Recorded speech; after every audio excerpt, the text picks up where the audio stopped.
Hello, good morning, નમસ્કાર. હું પૂનમ કરશનનગર Gujarati talk સ્કૂલમાં આપનું સ્વાગત કરું છું. મારા વાલા બાળ મિત્રોને આપનું પરિચય નામ જણાવશો? મારું નામ પ્રિયંકાબેન ચૌધરી છે. બાળપણમાં તમે નાના હતા ત્યારે તમને કઈ પ્રવૃત્તિ વધુ ગમતી હતી?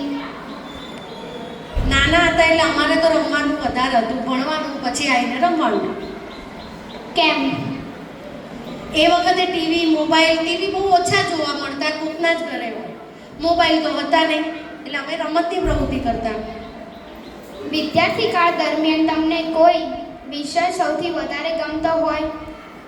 મને પહેલેથી ગણિત વધારે ગમે. કેમ? એ મારા રસનો વિષય હતો. મને ગણિતના દાખલા ગણવા બહુ ગમતા. બાળપણમાં તમે મોટા થઈ શું બનવાનું સપનું જોયું હતું?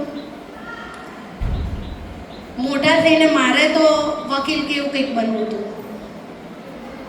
તમને આ નોકરી મેળવવા માટે કોનું માર્ગદર્શન મળ્યું હતું?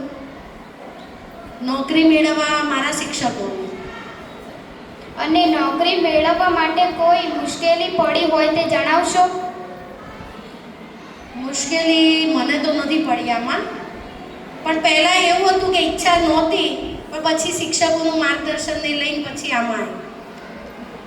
અત્યારે રજાના દિવસે તમે કઈ પ્રવૃત્તિમાં વધારે સમય પસાર કરો છો? રજાના દિવસે પ્રવૃત્તિમાં મને તો ઘરે રહેવું વધારે ગમે, ફેમિલી સાથે. તમને વિદ્યાર્થી ખાતે કયા શિક્ષક સૌથી વધુ પ્રિય હતા? વિદ્યાર્થી ખાતે એક બીજા ધોરણના હતા શકુબેન, એ વધારે ગમતા. પહેલાં બહુ સ્ટ્રીક હતા, મારતા, પણ એના લીધે જ અમારા અક્ષર બી સુધરી ગયા અને કમ્પ્લીટ અમે દરેક કામ સારી રીતે ચોકસાઈથી કરતા થયા. કેમ?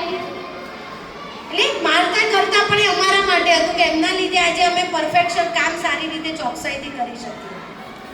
આપને અભ્યાસ ખ્યાતે કોઈ એવોર્ડ મળ્યો હોય તો તેની વિગત આપશો?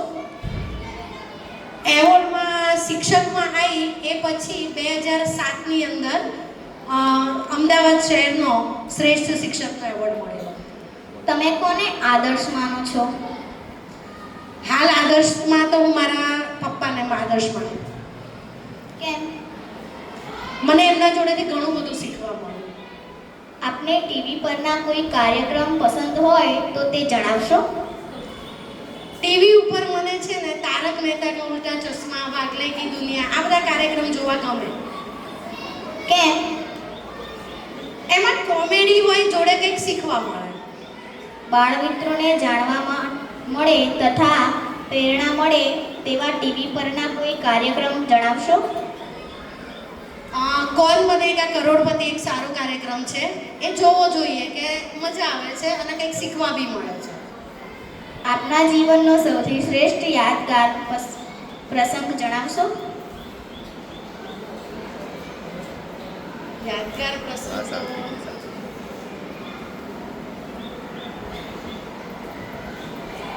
બસ જે દિવસે એવોર્ડ માટે મારું નામ સિલેક્શન થયું અને મને જાણ થઈ એ દિવસ યાદગાર હતો કે ના ભાઈ, આપણે જે કામ કર્યું એના માટે આવી પસંદગી સૌથી વધારે યાદગાર અને ખુશીનો પ્રસંગ હતો. અભ્યાસ સિવાય કયા ગુણો જીવનમાં મદદરૂપ થાય તે બાળકોને જણાવશો?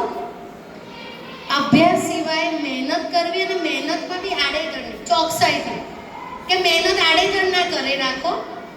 કઈ જગ્યાએ કેટલી મહેનત અને ચોકસાઈથી કામ કરવું જોઈએ, વધારે કામ લાગશે.